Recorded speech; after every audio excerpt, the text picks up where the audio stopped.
Mike Richardson with Jessup Manufacturing.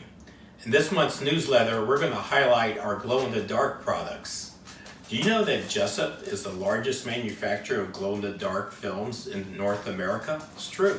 We make more glow-in-the-dark adhesive back films than anyone else. So be sure and read below and learn everything that our glow-in-the-dark products can do and where they can be used. So we're in between the holidays, and you may want to use your leftovers from Thanksgiving to prepare for your next holiday gathering. So what I like to do is I like to make turkey gumbo. So let's get started and get to cooking, and let me tell you what we have here. So for the seasonings, we have Tony Chachere's. I'll add a little red pepper flake for spice. I'll have some thyme, some bay leaf, some black pepper, some Tabasco sauce, some diced tomatoes. Now, a gumbo always starts off with a roux, which I'll show you what I have in the pot behind me, and the trinity. So we have onion, celery, and bell pepper. And then, of course, garlic. You could make chicken and sausage. Of course, I have turkey left over from Thanksgiving, so I'm doing a turkey and sausage gumbo. You start off with making a roux, which is equal parts of flour and oil. Let me turn this up a little bit and get this back up to temperature. There are two ways that you can make a roux. You can put it in the pot and you can sit there and store it all a good 30 minutes or so till you get to this color. Or you can put it in the pot and put it in the oven at 350 degrees and let it do its thing in the oven. Now this took up to 2 hours today to get to this color, but that's okay. While that was cooking in the oven, I was chopping my vegetables, I was taking the meat off of the turkey, I was doing my other things to prepare for this gumbo. As far as the onions and the celery and the bell pepper, you may just use 1 onion, 3 ribs of celery, and a bell pepper. I've got 2 onions plus another half onion in here. I have good 4 or 5, maybe 6 ribs of celery. I have 2 large bell peppers. So they're all in here, and let's just do a little test here.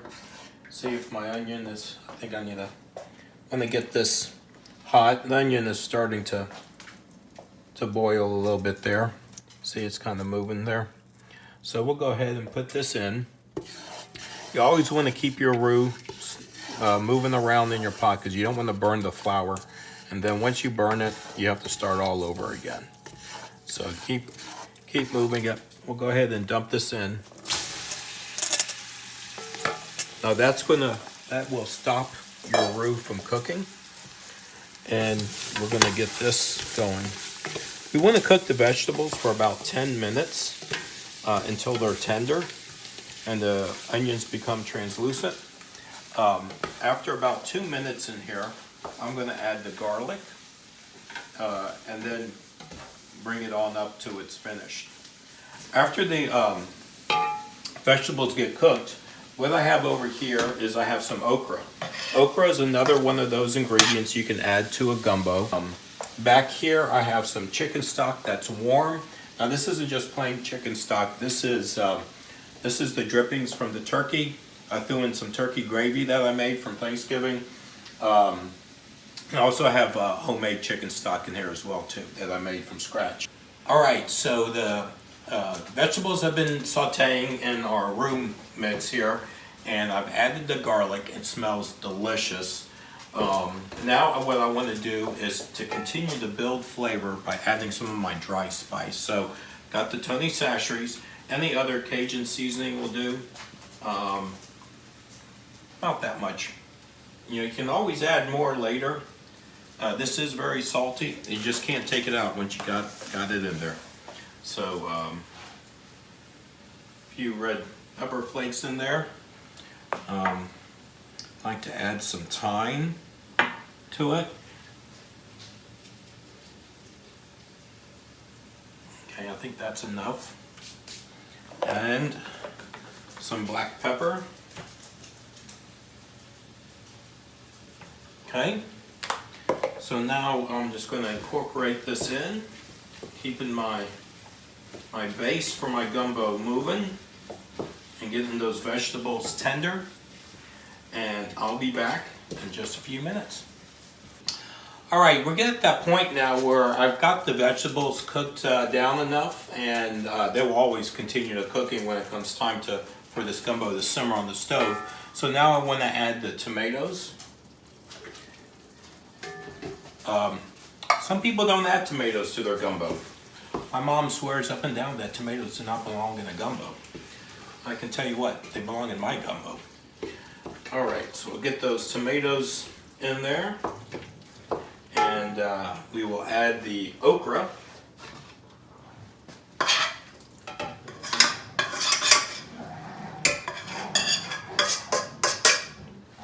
Alrighty, get the okra incorporated in there. We'll let that get all nice and warm, and then I'll come back to you with the chicken stock. All right, look how good that's looking. You got that that roux is well incorporated with the vegetables, got the tomato, the okra in there. Now it's time to add the chicken stock. So I'm going to turn this up to almost about midway between medium and high. And then my chicken stock here, I have my chicken stock hot. You always want to add hot chicken stock to it. And we're going to be adding it a little bit at a time. And of course, we're going to want this to come to a full boil, because when it comes to a full boil, the flour will do its trick and make a nice thick gumbo. I'm going to go ahead and add the turkey and the sausage.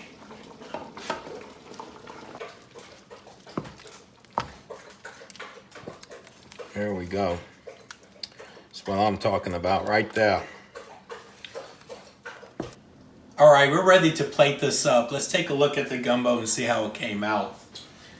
It is a beautiful color for gumbo. So I'm going to give a good scoop right here. Then I'm going to get some rice.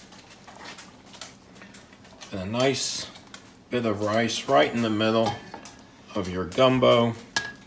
One more little scoop right there. There you go. Then if you like, you can top it off with some fresh chopped green onion and a little bit of parsley. Go ahead and give this a try. It's so good. Happy holidays, Merry Christmas, Happy Hanukkah. From the Jessup family, from myself to you, have a great new year, and thank you for watching.